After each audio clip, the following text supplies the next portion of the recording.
Dr. Neva. How are you doing? I hope you're having a wonderful day. Today I'm going to share a story with you and also the reason why I bought my first home. So I bought my first house or home when I was at the young age of 21.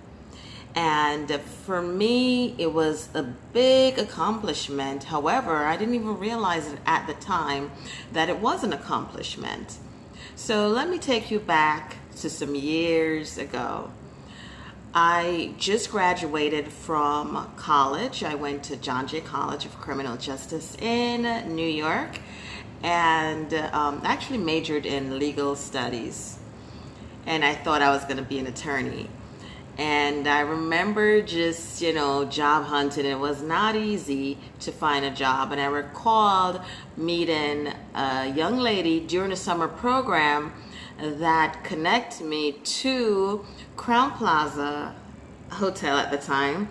It's no longer there in the city, to work as a security officer.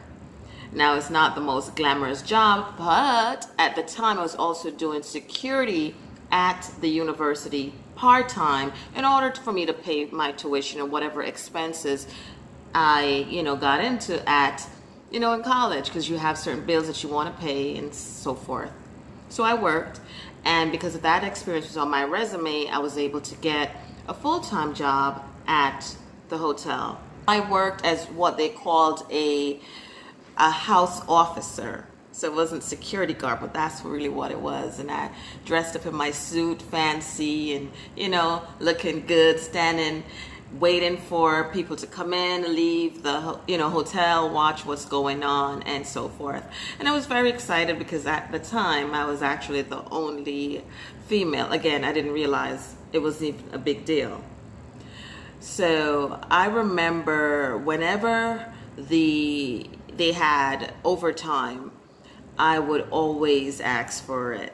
And they're like, don't you have a family? Don't you have something, you want to go home to? I'm like, nope, I need to make money. I had recently got my first, so pretty much right out of college, I had my first apartment. And the rent was not expensive. It was actually a nice one-bedroom apartment. But in my head, I was thinking, why am I going to give my money for rent when I could actually own something if I can? So I started to save my money, working, doing overtime. So I remember doing double shifts, as they said. So I would work from, say, it was 4 to 12 midnight. And from midnight back to in the morning, which was like 8 o'clock. And then I would sleep at the hotel, sleep, eat, shower, whatever, and went right back to work. And I remember my friends calling me, hey, let's go out, let's go hang out, and I'm like, I was too tired. Yes, there are times I did, I wanted to go out, but I was so tired, and yeah, so I declined a lot of opportunities at that time. But I remember working for 6 months straight, like pretty much overtime. And I was able in 6 months to save, pay rent, whatever, transport, food, whatever, but I was able to save my first $10,000. So if you're trying to do the math, how much I made at the time, the hotel, I think my yearly salary came out to like $30,000 per year. And yes, I was able to save $10,000. And at that time, I gave up my nice apartment and I went into a shared agreement. So I was a roommate with someone else that I could cut my expenses. And she was a very nice lady, an older lady, but she was very nice. And I stayed there with her a few months, and I'm like, so if you track the time, like I had my own apartment, and then a few months later I was sharing, and then after that I'm like, no, I need to own something, right? So I decided to, see if I can actually purchase something, because, there were all these commercials like all you need is 5% down or 3% down on a home, and no closing costs. So there was all these fancy stuff that people were advertising, and I'm like, yeah, this sounds like a great deal. So I remember one morning waking up, it was my day off. I finally had a day off, and I decided to, look through the directory. At that time, yeah, they had directories, and I looked through it, and I decided to start calling some realtors. And pretty much everyone hanged up the phone like, yeah, oh, are you looking for an apartment? No, I'm looking for a house. How old are you?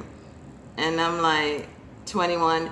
Yeah, we don't have anything. And they kind of hanged up, and I kept calling until I reached a real estate agent, and they were like, come in. They were more than welcoming to, get me into their office. And I went, and they explained to me, actually in Brooklyn, the real estate agent, on Flatbush Avenue by the junction, for those that know where the junction is. So anyway, and I went in, and they showed me my options, and I was excited because it looked like I really could own a home. And even at that time, my mom was just like, what is this girl doing? Is this really gonna happen? But I was persistent. And they started showing me some homes, and every home I would calculate like the the percentage down, that 5%, because I knew I only had 10,000, and I had to use that right across the board, from closing to inspection costs to whatever cost that was needed. It had to be in that 10,000 at the time. So they showed me some places, and the first place they started showing me was Canarsie in Brooklyn, and there were some nicer homes, but I realized that I was over budget. So I guess they felt, the realtor that was taking me around, I guess, felt my stress at that time, and decided to show me a place on Church Avenue, near Nostrand Avenue, around that area. I'm not going to give you the exact street, but around there. And I went to the house, and it was a 2-family home. I mean, upstairs, downstairs. So like, there's a 2-bedroom upstairs, 2-bedroom downstairs, and then it had a basement. And I was told the home was being sold for $175,000, and I was like, yes, I like it. But what I liked was the price. And I just wanted to say that I have a house, and they're like, yeah, you really like it? And I was like, yeah. So the next day, not the next day, because next day I had to go to work, but, and I had like double shift, but I think the previous day when I got off early from work, I went in and met with the loan officer, and he showed me the plan of how I can basically make my dream come true. And with 5% down, how much I'll be paying on this home, and whatever cost. And even then I realized, this is gonna be, it was a bit expensive, but I spoke to my mom, and she was like, don't worry, we'll make this happen. We'll make this happen. That's what I like about my mom. She's always in my corner, just looking out for me. Sometimes not in the beginning, but when she realizes, oh, this girl is serious, she's up to something, something's gonna happen, she's in my corner. Yeah.